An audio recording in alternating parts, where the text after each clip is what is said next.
The whole space was about the what do you call it this year? Good and bad, right? So I'm gonna start with Nibs, right? What, the most controversial, shitty thing that happened gaming wise this year, and the best thing that happened this year. What are your two? I can't even remember the most controversial. I guess they put the price up, but it's not that controversial. I got it.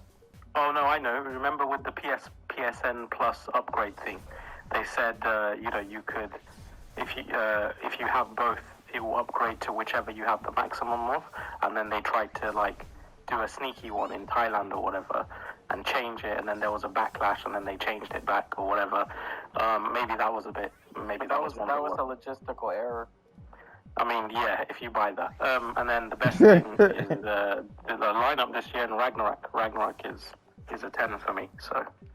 Oh, okay. So let me. I'm sorry. Let me go down the list. Right, the first quarter of the year, right, we had the whole controversy of the battle between Horizon Forbidden West and Elden Ring. We also had what else? Yeah, the Dying Light Part 2 that was supposed to be like really good from coming off of Dying Light Part 1, and it wasn't.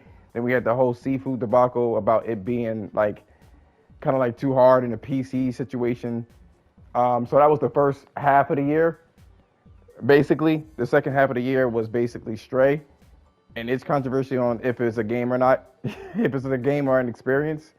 And then the last part of the year essentially was trash. The game of the year nominees and stuff like that. So you had like the fact that Horizon Forbidden West didn't get anything, no graphics, no sound, no nothing, and then Elden Ring got it, and then God of War didn't get Game of the Year, but it got every other award and all those politics that went along with it.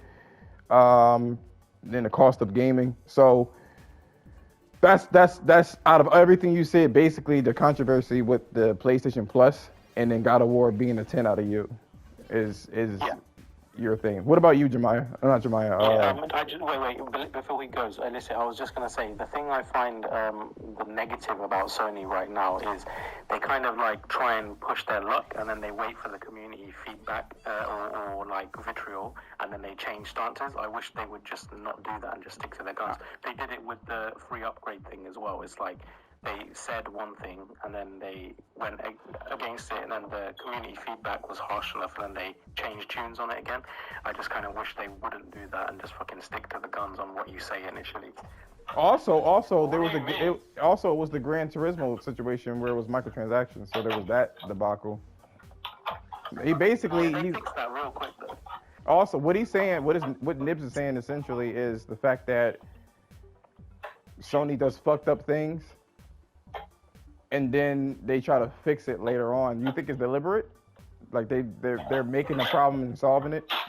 They make themselves look good? 100%. I think it's kind of like with the Halo Infinite thing as well. It's like, I think they knew that the response to the progression and stuff is going to be negative, because there was people complaining about it before it even came out. Like, people don't like the progression-based where you have to do a certain task to get experience. People said before the game even came out, they don't like that. They want to be able to get experience just for participating, playing the game. Yet they fucking still launched it in that way, and then afterwards they haven't changed it. Yeah, so then they're like, oh, we're going to change it, we're listening and all that shit. And I think Sony does the same thing. It's basically these companies push it as much as they can to profit or whatever, and then when the backlash is enough, they reverse course. Now, what about you, Stage Block? Are you still in here, or did you get butthurt? Is he in here? No, I went back to this game. I went back. What's good? Stage Block? Yeah. I've mostly been playing old games because I just got my PS5 recently. Why's your voice sound ugly like that? Oh, I'm charging my phone because it's pretty much dead. Your voice sounds ugly. Yo, all that goddamn yelling. Fucking God. I got one. All right, hold on. Let me let Stage Block say what he has to say. Your most controversial fucked up thing and the best thing that happened this year out of the list that I was mentioning.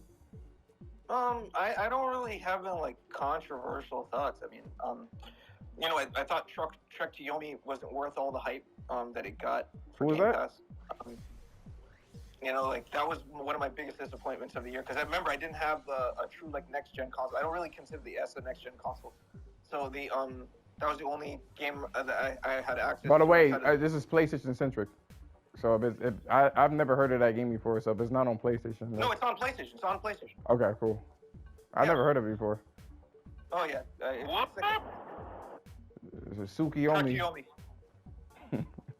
Or whatever the fuck that is. It's that side-scrolling samurai game. Like, yeah. It was supposed to be like The Last of Us, but with side-scrolling. Oh yeah, was that this year?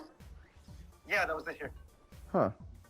And that because of the fact it was like it was supposed to be like Ghost of Tsushima, like Xbox hyped it up to the moon for Game Pass, and then it ended up being like whatever at the end.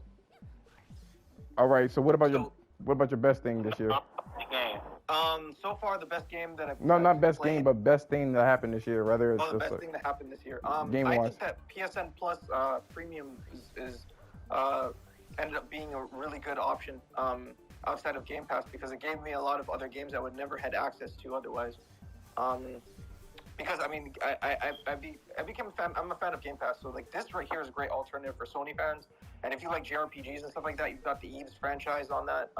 You've got Assassin's Creed. You've got a whole bunch of new games and stuff like that. You've got Sony's whole pretty much collection there, and it's gonna grow as time goes by. It's still more games in Game Pass, and that's one of the real highlights of this year for sure for me. Well, yeah, it's good for you because your broke ass can't even change the smoke detector battery. But bro, I got my phone fixed and I didn't. Bro, you said your phone. I know a smoke detector battery, nigga. You know I'm black, right? That's hilarious. You know I'm black, right?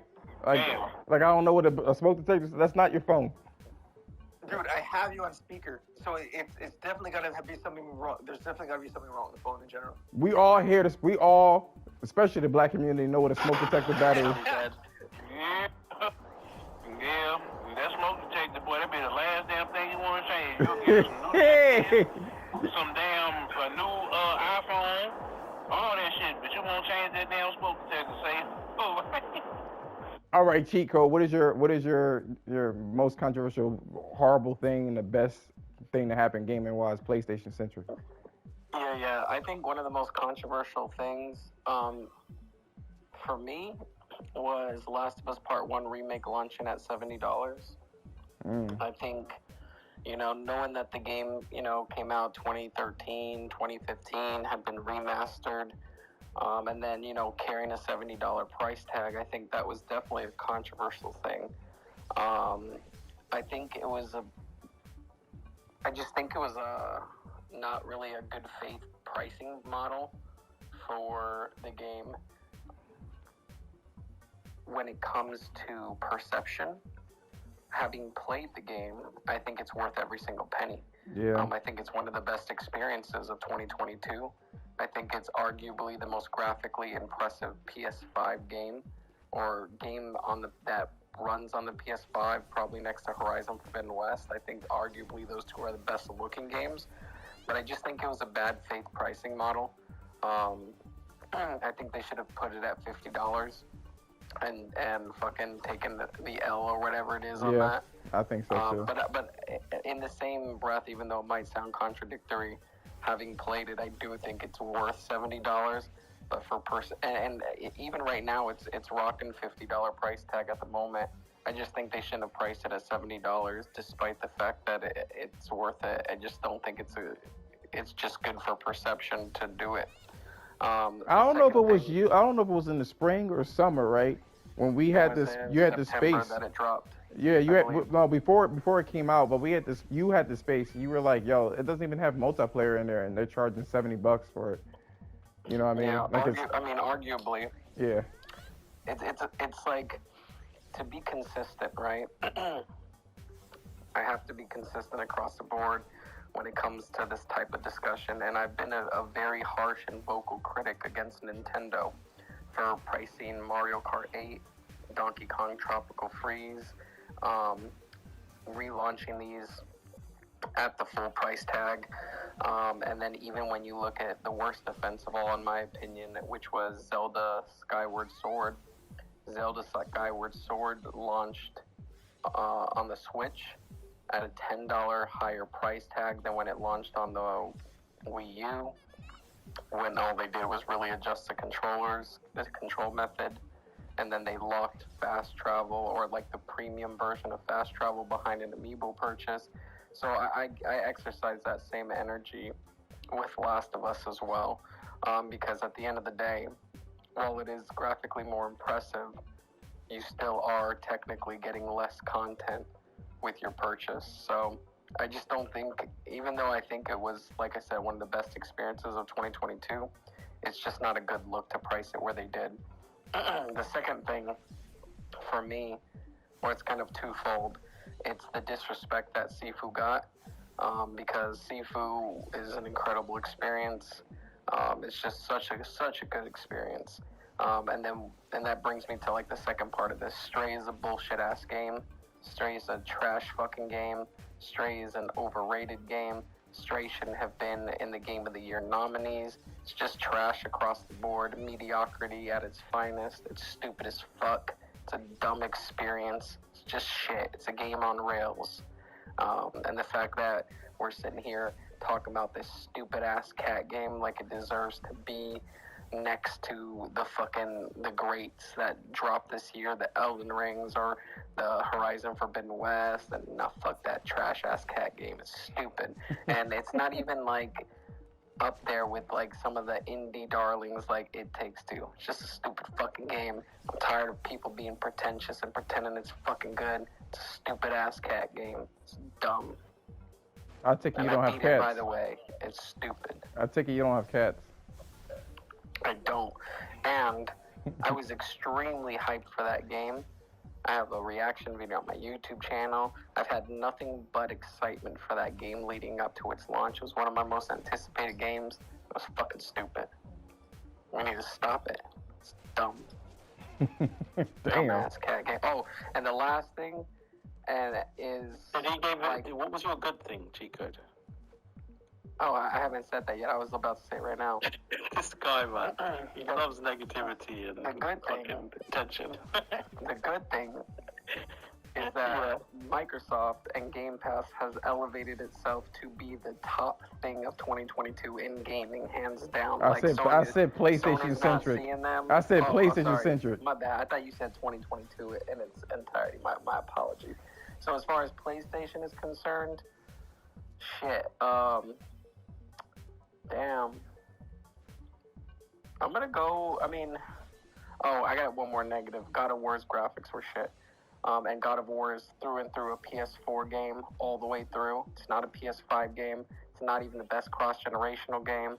You know, they should be ashamed that game is not on anywhere near Horizon Forbidden West level of quality in terms of visuals. Big disappointment. But as far as my positive, man, Sifu across the board. Sifu was just a fucking incredible experience, man. And Sony locked that down as an exclusive for a while.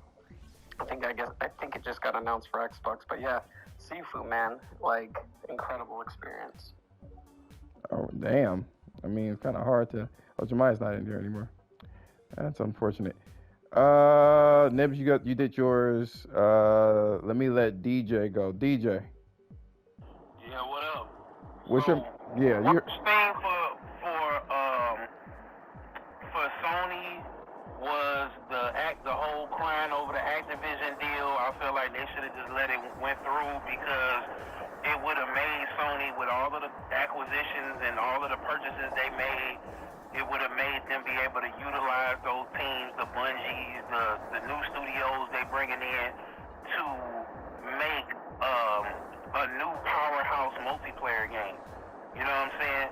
Like them losing the exclusivity, and they're still gonna have Call of Duty. And like I said before, everybody was throwing stones at me. They're not gonna not have Call of Duty on PlayStation. Like that's cutting. Like that's like robbing Peter to pay Paul, right? So that just made me feel like the leadership in Sony isn't what it is. They need to bring Jack Tretton back. Fire whoever this dude is they got, because he's running the credibility into the ground. The sales and the money is up, but the credibility of Sony is going down with moves that they making. Same thing with PlayStation Plus Premium. While I agree with the brother that said it is a nice alternative and it's giving me access to a lot of other games that some of them I bought, which I wish I could have just waited, you know what I'm saying, and then got it on there. But it is a lot, and there's a lot of other games that you want to go back to or old favorites and stuff you already bought, like the Far Cry 3 Blood Dragon is on there. A couple other games I wanted to play on there. My highest thing, it had to be a tie between Horizon and God of War that we got them both in the same year. I like Horizon. I need to go back and finish it. Got caught up with Call of Duty, grinding with my clan. So love Horizon and I love God of War. I had to give it a 9 because I felt like it didn't need to be as long, and I wish it was more weapons. But other than that, you know, I thought it looked pretty good on the PS5 compared to the stuff I seen for the PS4. Ran smoother, the vistas and the draw distance and everything was cool with me. I like the worlds. It felt lived in. It felt like it, especially that ending battle. Like it really felt like a PS5 game with that ending battle, you know. And some of the boss battles too. So yeah, that's my highs and lows for the year for PlayStation. Kurt, before I go to you, right, let me address a couple of things. Let me just tell you, when a big acquisition happens like that, the Activision thing, they have to ask the market what's going on. And what Sony ended up doing was responding to their questions and why they say what they were saying. Since Sony is dominant in the console space, they had to do a part 2 and 3 and drag Sony into this thing. I don't understand, right, when I hear a PlayStation fan, I'm going to call you out, yo. You know, respect my brother DJ, but I understand that you're a PlayStation fan. But I'm gonna ask you this, right? How come you didn't finish Forbidden West? You say you love it, right? How come you finish God of War and not Forbidden West? You had 10 months.